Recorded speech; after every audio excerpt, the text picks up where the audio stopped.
Élevée à l'entrée de la rade de Lorient, la citadelle de Port-Louis est un imposant édifice marqué par les événements de l'histoire bretonne des XVIe et XVIIe siècles.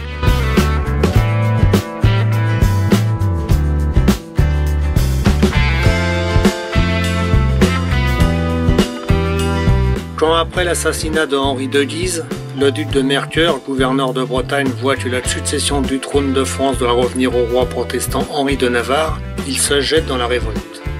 Représentant de la Ligue en Bretagne, il appelle en renfort le roi Louis-Philippe II d'Espagne. En 1590, 3000 Espagnols débarquent à Port-Louis.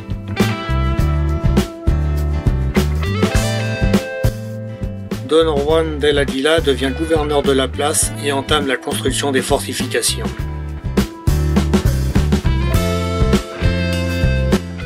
Cette nouvelle citadelle est édifiée en 1591 sous la conduite de Cristobal de Rojas, ingénieur des fortifications de Cadix, qui aménage dans le même temps une puissante forteresse à Rostranvel en face de Brest.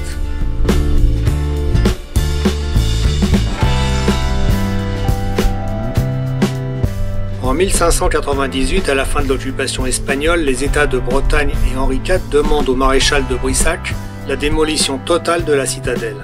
On conserve cependant 2 bastions et une courtine, les piles du pont, les casernes, les 2 corps de garde et la chapelle. Considérant, à partir de 1610, la position stratégique de la place à l'entrée de la rade, Louis XIII décide en 1616 de la reprise des travaux confiés à l'architecte Jacques Corbineau, bâtisseur du château de Brissac. L'établissement d'un plan capable de soutenir un siège sont discutés à maintes reprises. Ce n'est donc qu'en 1641 que le cardinal de Richelieu confie à Nicolas Gilles l'achèvement des travaux de fortification de la citadelle.